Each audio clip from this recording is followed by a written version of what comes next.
Hey guys, welcome to the next part of the series. Today we're going to continue with the cloth properties. So this is where we left off, just a quick overview of the interface.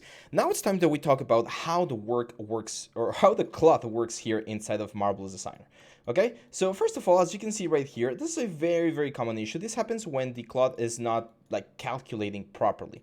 Now this could be due to one thing. Remember that I changed the simulation properties. Whoop. Simulation properties to use GPU.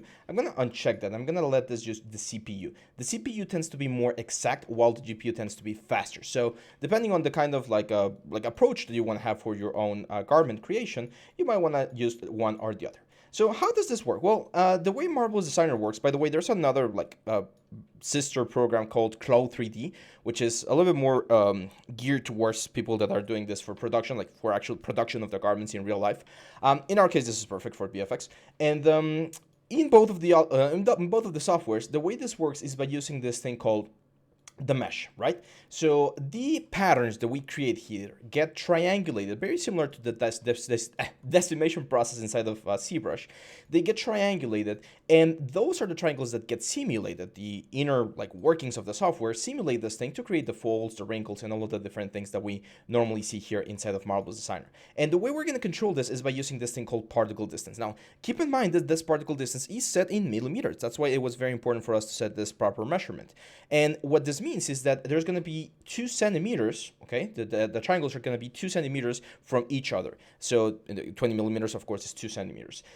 If we want more definition on our mesh, we're going to decrease this number. This is a little bit like, I know it's a little bit like ironic. Most of the times when we want more, well, we increase the number. In this case, we need to reduce the number. So if we go all the way down to 10, for instance, what's going to happen is now we're going to have triangles with only 1 centimeter of distance. But see what happened here? I only got the change on this particular patterns right here because these were the ones that were selected. And as you can see, there's a little blue line right there. That means that they're linked together. So whatever happens to one of them is going to happen to the other one. And here, well, as you can see, I changed the resolution down to 10, and it only affected the patterns that I had selected. If I want all of the patterns to be affected, then of course I need to select all of the patterns and lower this down to, again, something like a 10. There we go. Now, of course, the more triangles, the more computing that our computer is going to have to do, and sometimes the slower the simulation is going to run. So if I run now, you can see that, yes, I can get way more wrinkles. As you can see there, way more folds and stuff, but it's definitely taking a little bit longer. Usually the way we work when we're working with garments is we start with a low particle distance, or in this case, a high particle distance, having like big triangles.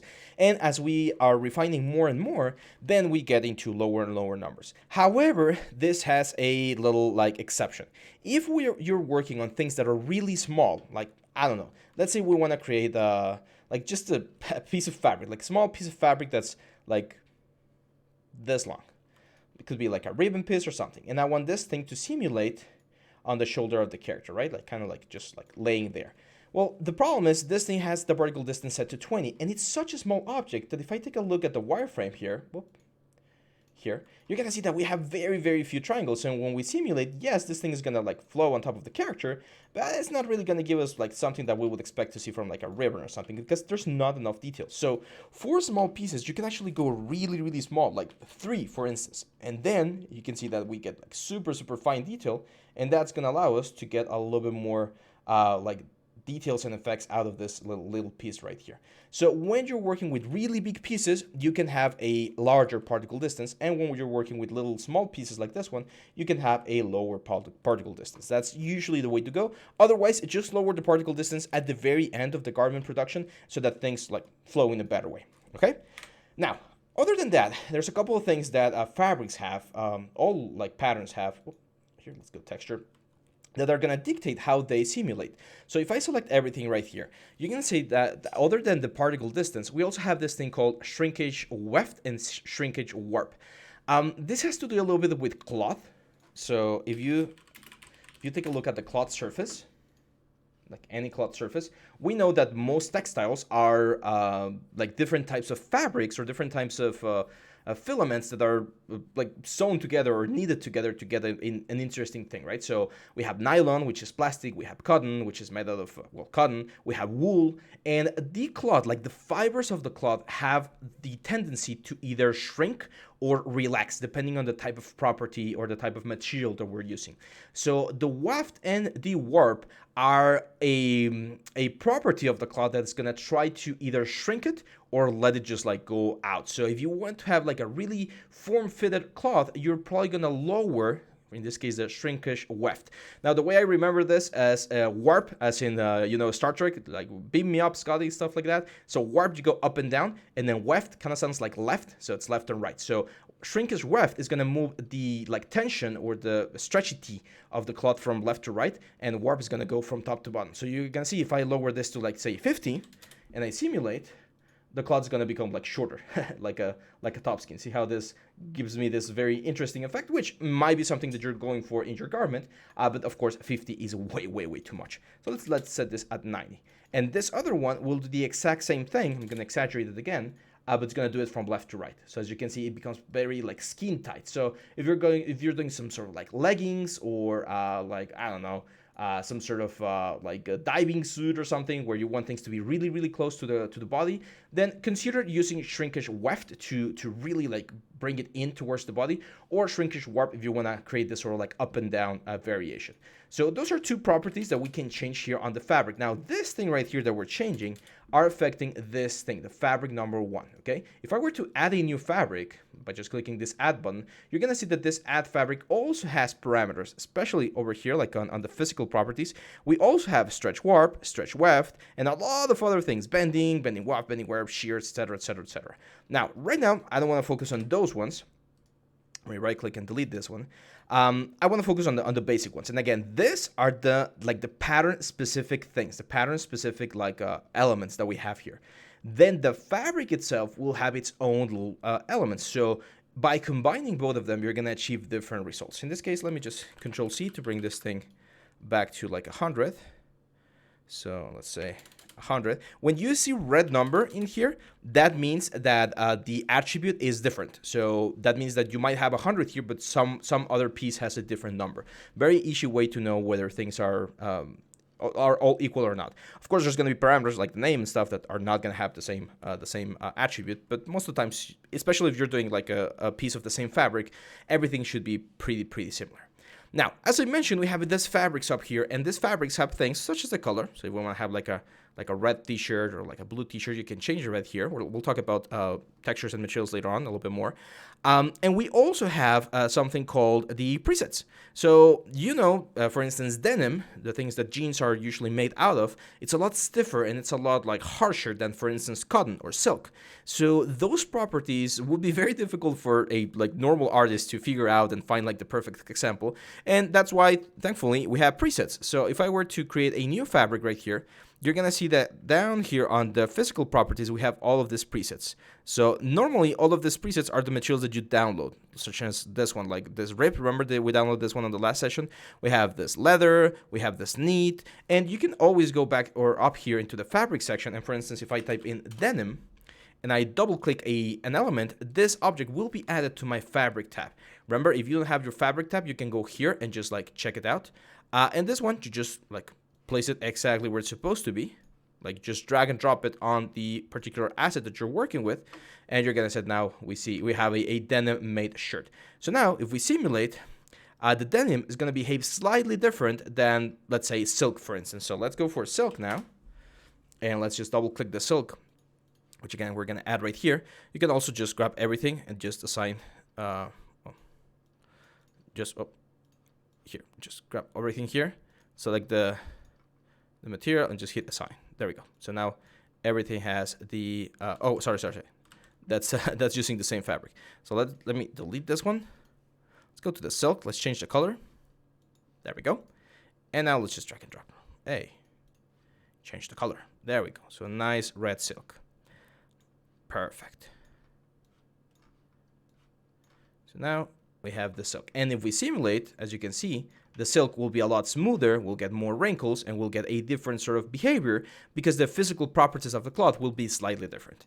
And that's pretty much the basics of the clothing system, like the property settings. However, and this is one of the things that I like, and at the same time I find really challenging about the software. The software is rather easy to use. I'm going to create a new scene right here. The software is rather easy to use. There's not a lot of things or a lot of tools that are inside the element. But the problem is not the tools themselves. The problem is that we actually need to learn things about like how to be a proper tailor to really utilize and maximize the use of all of these tools that we have right here. It's not just about like going here and creating patterns and that's it. There's a lot of things that go into it. So I'm going to go into avatar first, and I'm going to say delete out all avatars, and we're going to talk about patterns now.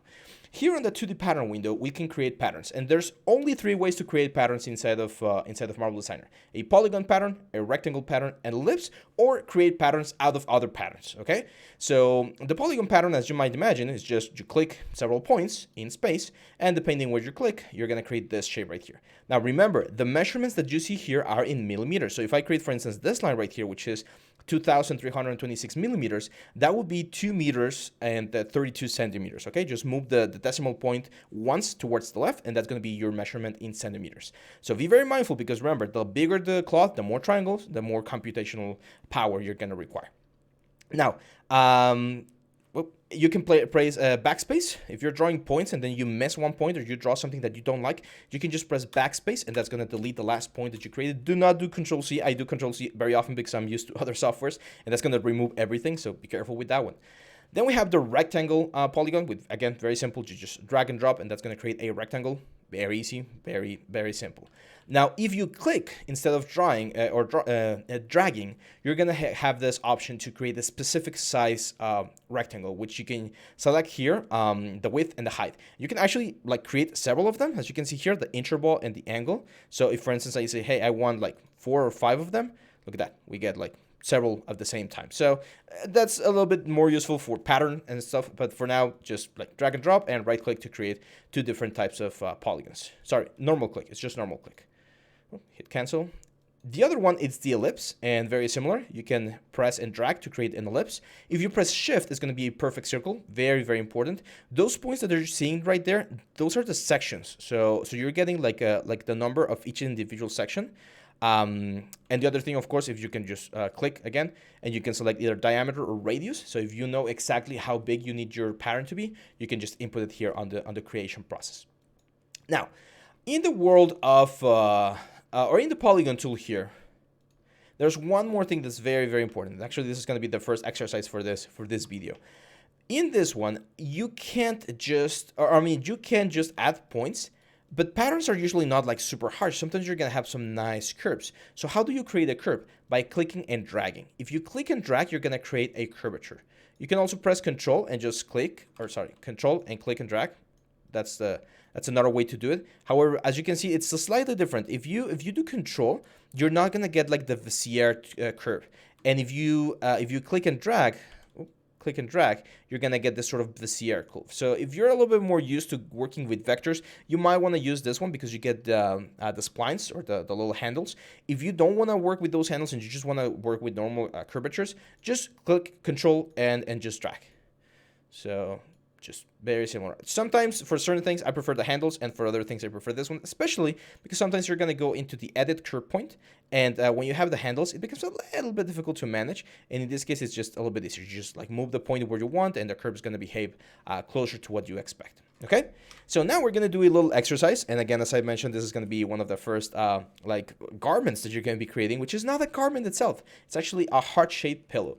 At the time of this recording, we are kind of close to when Valentine happens, so I thought it would be a cool idea. So in the world of tailoring, there's a lot of things that are called patterns, right?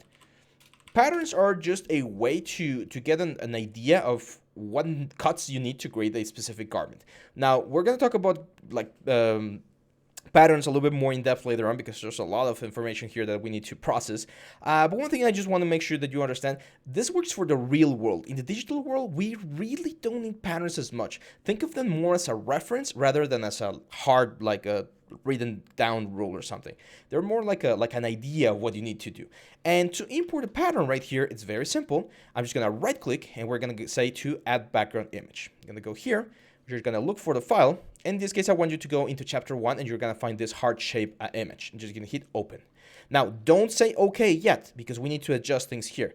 Each square that you see here, I believe that's 10 millimeters, so that would be like 1 centimeter. So this is way, way too small. So I'm gonna change the scale to something like 400 to make this thing a little bit bigger. So now, more like a cushion size.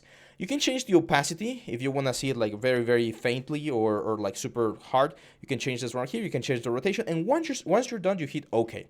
Now, unlike other softwares, once this is in here, you can't move it. You're going to have to right click again, go back to add background image, and then you can move it around or change the rotation or the scale or whatever you want. But there's no like gizmo or option to change it once it's there. You have to access this background image menu.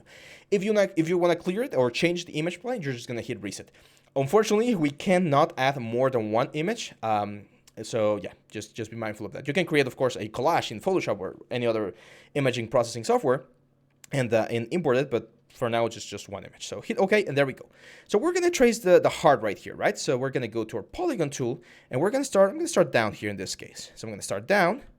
I'm going to press Control, and just give it a couple of clicks. I'm pressing Control. Control is being pressed at this point, and I'm just going to give it a couple of clicks while we go throughout the curvature. Once we hit the middle point, then I'm just going to go, instead of hitting Control, oh, that's my bad habit of doing, what's the word, of doing Control-C to go back.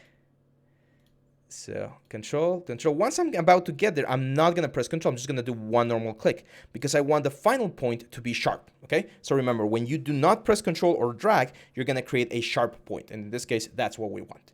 So yeah, there we go. Now, one of the big questions, how do we create the other half, right? Because we're doing this because we want to save time. We want to make sure that we don't have, or we're not spending any more time than we need. So to copy this or to mirror this, there's actually 3 different ways.